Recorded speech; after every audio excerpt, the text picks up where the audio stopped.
사고가 났습니다. 피해가 생겼습니다. 누군가는 상처를 입었습니다. 그런데 이상한 장면이 펼쳐집니다. 회의실에 사람들이 모입니다. 다들 성실한 얼굴로 말합니다. 저는 규칙대로 했습니다. 저는 모델이 그렇게 판단해서, 저는 사용자가 클릭했으니까, 저는 법이 없어서, 저는 제 파트만 맡았을 뿐입니다. 이상합니다. 다들 사실을 말하는 것 같은데 책임은 사라집니다. 오늘 우리는 그 사라진 책임을 다시 삶의 자리로 데려오려 합니다. 오늘의 질문은 단순합니다. 알고리즘의 추천이 사고를 만들었을 때 책임은 어디에 있나? 누구를 탓하자는 이야기로 시작하지 않으려 합니다. 누구 하나를 악당으로 만들면 마음은 편해집니다. 하지만 편해진 마음만큼 다음 사고는 더 쉽게 반복되거든요. 그래서 오늘은 책임을 비난이 아니라 수리로 봅니다. 책임은 누군가를 찍어 누르는 돌이 아니라 시스템을 고치는 망치입니다. 우리는 종종 책임을 이렇게 생각합니다. 누가 했는지 밝혀내고 그 사람에게 책임을 묻고 끝낸다. 그런데 알고리즘 시대의 사고는 그렇게 끝나지 않습니다. 왜냐하면 손이 너무 많기 때문입니다. 그리고 손이 많아질수록 손가락질만 남기 쉽기 때문입니다. 예전에는 책임이 비교적 쉬웠습니다. 누가 때렸는지 보였으니까요. 하지만 지금은 다릅니다. 설계한 사람이 있고, 코드를 만든 사람이 있고, 정책을 정한 사람이 있고, 운영을 한 사람이 있고, 광고주가 있고, 파트너가 있고, 사용자도 있습니다. 게다가 결정의 일부가 모델로 넘어갑니다. 사람이 만드는 것 같지만 시스템이 결정하는 것 같기도 합니다. 원인과 결과 사이가 길고 복잡하고 얽혀 있습니다. 그래서 사고가 나면 이렇게 됩니다. 저는 몰랐어요. 그것은 제 권한이 아니에요.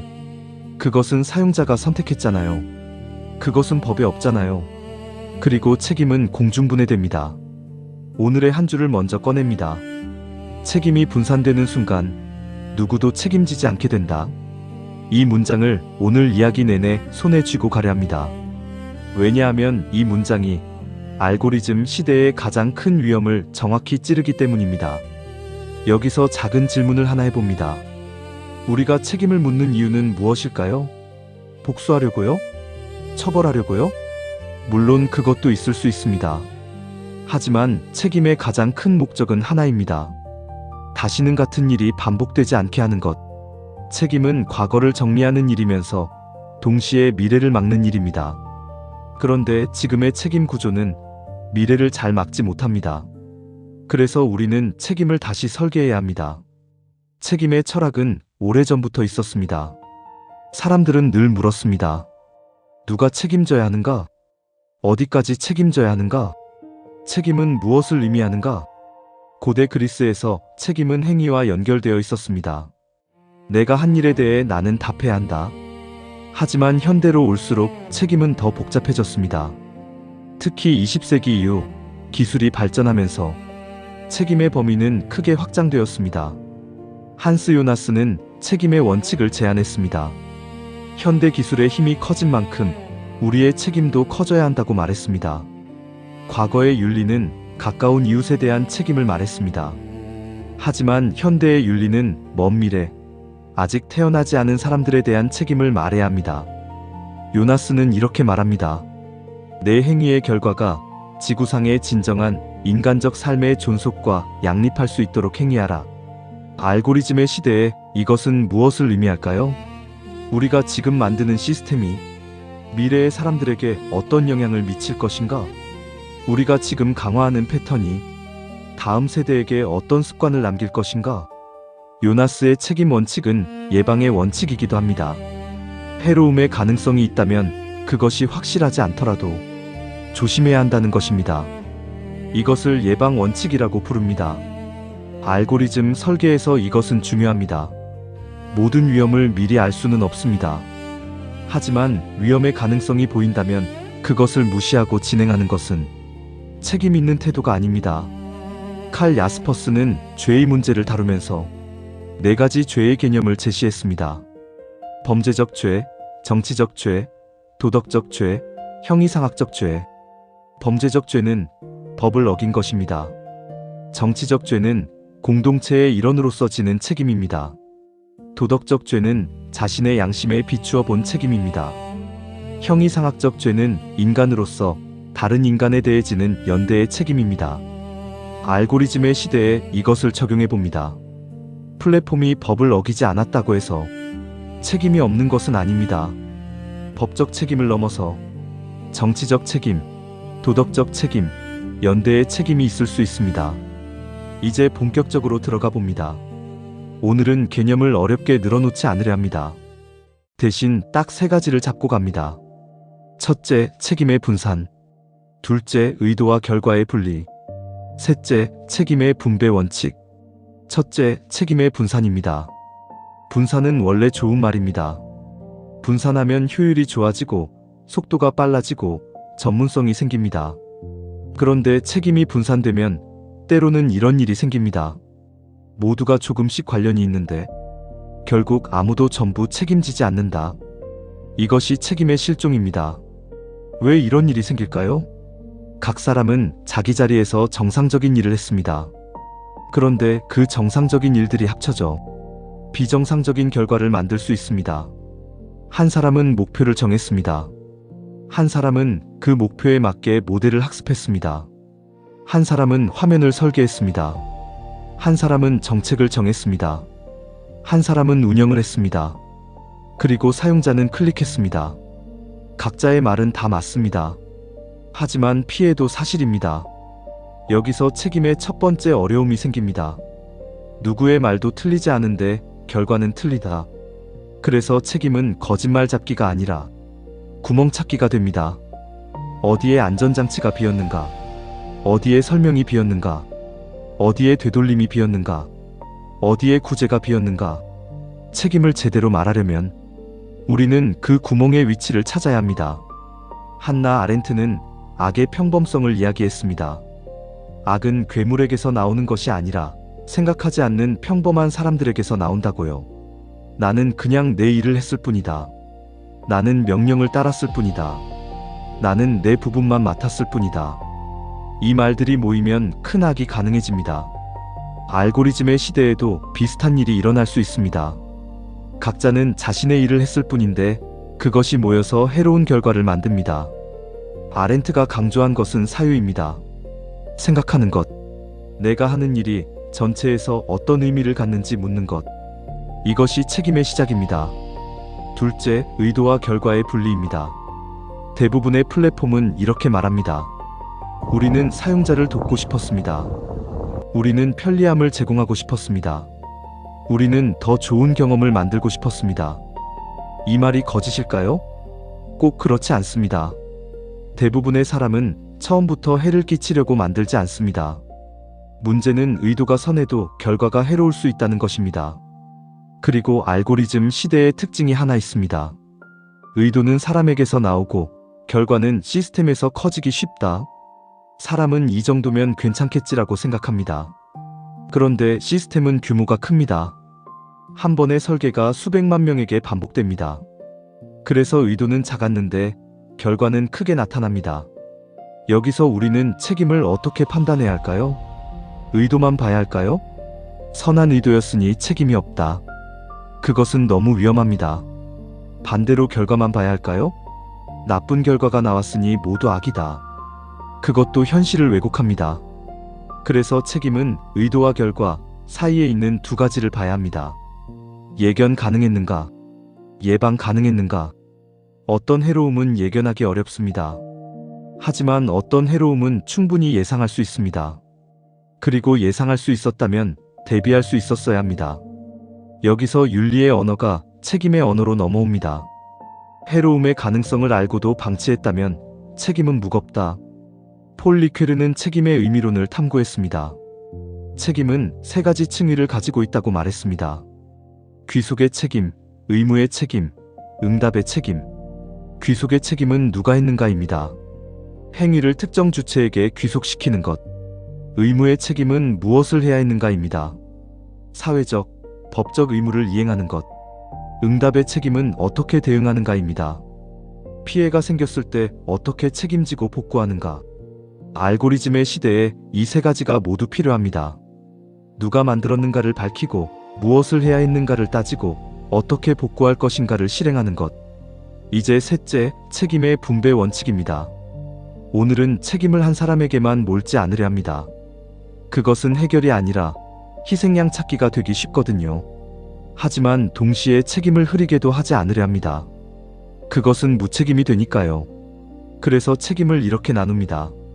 설계자 책임, 이용자 책임, 제도 책임.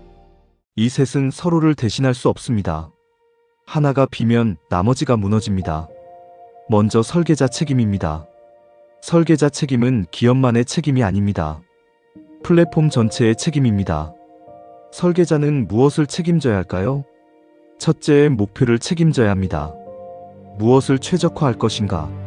클릭인가, 체류인가, 재방문인가? 혹은 안전과 품질을 함께 넣을 것인가?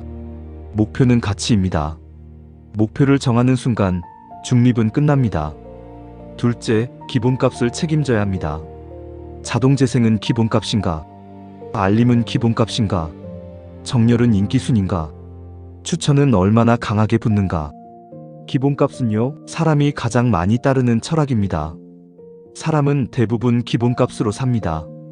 셋째, 안전장치를 책임져야 합니다. 되돌릴 수 있어야 하고, 설명할 수 있어야 하고, 피해를 줄일 수 있어야 합니다. 넷째, 구제를 책임져야 합니다. 피해가 생겼을 때 어떻게 복구하고, 어떻게 보상하고, 어떻게 설명할 것인가. 구제가 없는 시스템은 사고가 날 때마다 운이 나빴다로 끝납니다. 그것은 시스템이 아닙니다. 그것은 방치입니다. 막스 베버는 책임윤리와 신념윤리를 구분했습니다. 신념윤리는 원칙과 의도를 중시합니다. 나는 옳은 일을 했다. 결과가 어떻든 내 책임이 아니다. 책임윤리는 결과를 고려합니다. 내 행위의 결과에 대해 나는 책임져야 한다. 베버는 정치가는 책임윤리를 가져야 한다고 말했습니다.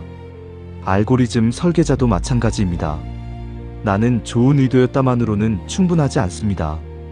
그 의도가 어떤 결과를 만들 것인지, 그 결과에 대해 어떻게 책임질 것인지를 고려해야 합니다. 이제 이용자 책임입니다. 여기서 오해가 생기기 쉽습니다. 또 개인에게 책임 떠넘기네. 그 말이 맞을 때가 있습니다. 기업이 책임져야 할 것을 개인에게 떠넘기면 안 됩니다. 하지만 이용자 책임이 없다고 말하는 것도 현실적이지 않습니다. 이용자 책임은 모든 것을 알아라가 아닙니다. 그것은 불가능합니다. 이용자 책임은 아주 작고 구체적인 형태로 존재합니다. 공유를 한 번 덜 하는 것, 확인되지 않은 것을 한 번 더 확인하는 것, 내가 분노할 때 그 분노를 시스템의 먹이로 주지 않는 것, 내가 지쳤을 때 스스로를 쉬게 하는 것. 이용자는 시스템을 전부 바꿀 수는 없습니다.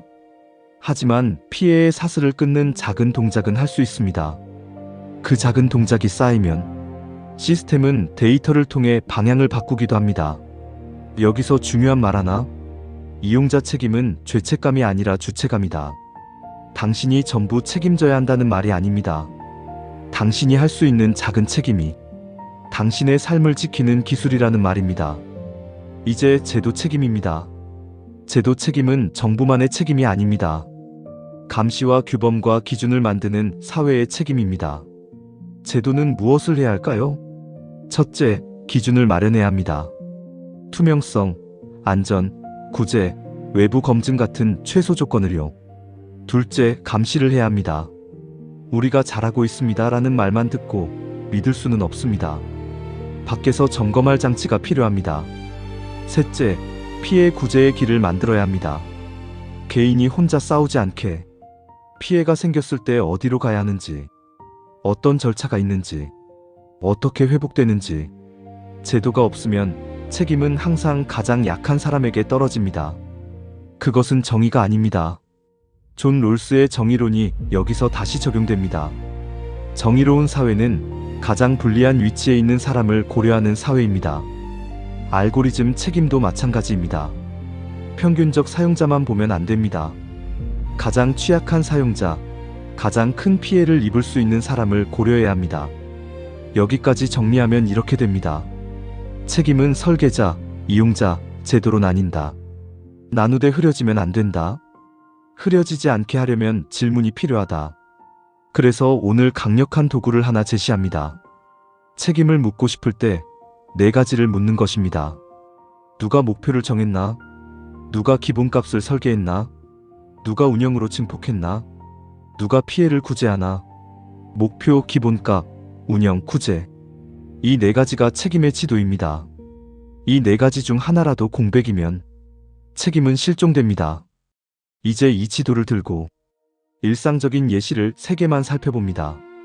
첫 번째는 루머와 허위 정보입니다.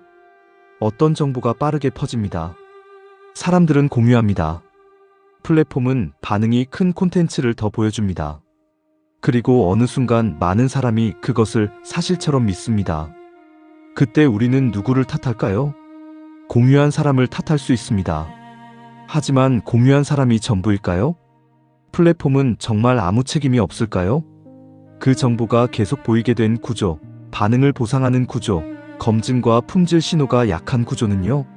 제도는 정말 아무 책임이 없을까요? 피해가 생겼을 때 구제는 있었나요? 정정은 어떻게 전달됐나요? 여기서 책임의 실종이 나타납니다. 사람은 나는 그냥 공유했을 뿐이라고 말하고, 플랫폼은 나는 그냥 보여줬을 뿐이라고 말하고, 제도는 법이 없었다고 말합니다. 그리고 피해는 남습니다. 이럴 때 책임이 해야 할 일은 누군가를 처벌하는 것만이 아닙니다. 다시 반복되지 않게 목표를 바꾸고, 기본값을 바꾸고, 운영을 바꾸고, 구제를 만드는 것. 이것이 책임입니다. 두 번째는 취약한 사람에게 해로운 추천이 반복될 때입니다. 우리는 모두 취약해질 수 있습니다. 피곤할 때, 외로울 때, 마음이 무너질 때, 그런 순간에 자극적이고 극단적인 것이 더 쉽게 들어옵니다. 이때 사용자가 클릭했으니 사용자 책임이라고 말하면 너무 차갑습니다. 왜냐하면 취약한 순간에 사람은 되돌릴 힘이 줄어들어 있기 때문입니다. 그렇다면 설계자는 무엇을 해야 할까요? 최소한 이런 질문을 해야 합니다. 이 추천은 되돌릴 수 있는가? 이 추천은 연속으로 강화되는가? 이 추천은 취약한 사람에게 더 큰 피해를 주는가? 만약 피해 가능성이 높다면 안전장치가 필요합니다. 강제적으로 막을 수도 있고, 경고를 넣을 수도 있고, 추천의 연속성을 줄일 수도 있고, 도움의 경로를 제공할 수도 있습니다. 그것이 설계자 책임입니다. 이용자는 무엇을 할 수 있을까요? 이용자는 모든 것을 알 수 없습니다. 하지만 자신이 취약한 날에는 자신을 보호하는 작은 기술을 가질 수 있습니다. 그리고 제도는 무엇을 해야 할까요? 최소한 취약 집단 보호 기준을 만들고, 기업이 그것을 지키는지 점검하고, 피해가 발생했을 때 구제의 길을 마련해야 합니다. 여기서 책임은 누구 탓이 아니라 누가 무엇을 맡아야 하는가가 됩니다. 세 번째는 광고와 상업적 추천입니다. 어떤 추천이 중립처럼 보이는데 사실은 상업적 이유가 있을 수 있습니다. 이때 책임의 첫걸음은 투명성입니다. 사람이 알고 선택할 수 있게 해야 합니다. 알고 선택하는 것과 모르게 선택하는 것은 완전히 다르니까요. 모르게 선택하게 만드는 설계는 의도와 무관하게 책임이 무거워집니다. 왜냐하면 그것은 사람의 자율성을 훼손하기 때문입니다. 여기까지 오면 많은 분들이 이렇게 말하고 싶어집니다. 그래도 결국 한 명은 책임져야 하는 것 아니야? 책임은 누군가가 지는 것이잖아. 맞습니다. 그래서 오해를 하나 짚고 갑니다. 책임은 가해자 한 명을 잡으면 끝난다. 이것은 빠르고 쉬운 해결처럼 보입니다. 하지만 시스템 사고는 그렇게 끝나지 않습니다. 왜냐하면 구조가 그대로면 다음에도 같은 일이 벌어지거든요. 우리는 빨리 마음을 정리하고 싶어서 한 사람을 찾습니다. 희생양을 찾으면 세상이 다시 질서 있는 것처럼 느껴지니까요.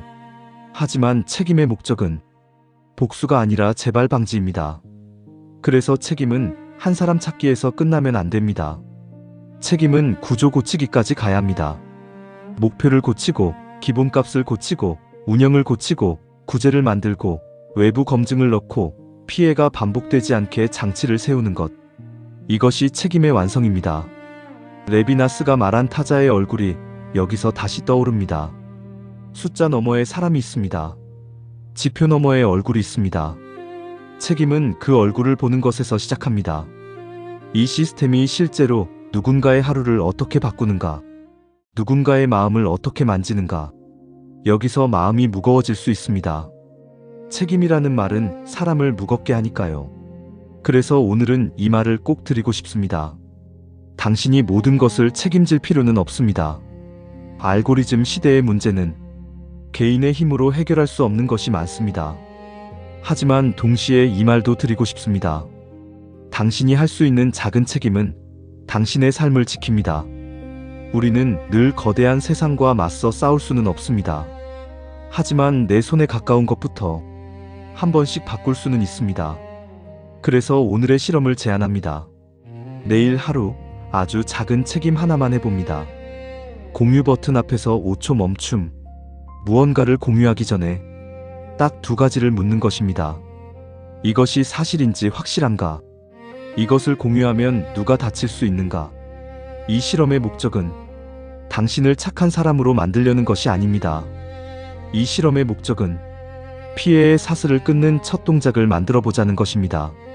한 번의 공유가 누군가에게는 하루를 망칠 수도 있고, 한 번의 공유가 누군가에게는 관계를 끊게 할 수도 있고, 한 번의 공유가 세상을 더 거칠게 만들 수도 있으니까요. 5초 멈춤은 거대한 정의를 만드는 것이 아니라 내 하루의 품위를 지키는 작은 습관입니다. 이제 오늘 이야기를 한번 정리합니다. 책임이 분산되는 순간 누구도 책임지지 않게 된다. 그래서 책임을 묻고 싶을 때는 목표, 기본값, 운영, 구제를 묻는다. 책임은 설계자, 이용자, 제도로 나뉜다. 나누되 흐려지면 안 된다. 그리고 책임의 목적은 희생양 찾기가 아니라 재발 방지다. 마지막으로 시리즈를 하나의 질문으로 모아봅니다. 우리가 이 시리즈에서 계속 물었던 것은 결국 하나였습니다. 내 삶의 편집권을 어디까지 넘길 것인가? 권력편에서는 환경이 행동을 바꾼다는 것을 받고, 자유편에서는 선택지의 폭이 자유라는 것을 받고, 윤리편에서는 지표가 인간을 바꾼다는 것을 받고, 오늘 책임편에서는 책임이 사라지지 않게 구조를 묻는 법을 배웠습니다. 이제 우리가 할 수 있는 것은 완벽한 통제를 꿈꾸는 것이 아닙니다. 조금 더 좋은 통치를 요구하고, 조금 더 안전한 설계를 요구하고, 조금 더 투명한 설명을 요구하고, 그리고 내 일상에서 작은 책임을 실천하는 것입니다. 철학자 에마뉘엘 레비나스는 말했습니다. 자유는 책임에 선행하지 않는다. 오히려 책임이 자유를 가능하게 한다. 우리가 책임질 수 있을 때 우리는 비로소 자유로워집니다. 책임을 회피하는 것은 자유가 아니라 무력함입니다. 작은 책임을 지는 것은 짐이 아니라 주체가 되는 것입니다. 알고리즘의 시대에도 마찬가지입니다. 우리가 작은 책임을 질 때 우리는 단순한 사용자가 아니라 주체가 됩니다. 오늘의 인생노트 3줄입니다. 책임이 분산되는 순간 누구도 책임지지 않게 된다. 책임은 설계자, 이용자, 제도로 나뉜다. 나누되 흐려지면 안 된다. 책임의 목적은 희생양 찾기가 아니라 재발 방지다. 내일의 실험 1가지. 공유 버튼 앞 5초 멈춤. 사실인가? 그리고 누가 다칠 수 있는가? 이 작은 멈춤이 책임을 개인에게 떠넘기는 것이 아니라 피해의 사슬을 끊는 첫 동작이 될 것입니다. 오늘도 쉽지 않은 하루를 잘 살아내신 당신께 진심 어린 칭찬을 드립니다. 구독과 좋아요 한 번씩 눌러주시면 함께 보는 인생노트 철학 이야기 곧 다시 찾아뵙겠습니다. 내일도 행복한 하루 되시길 진심으로 기원합니다.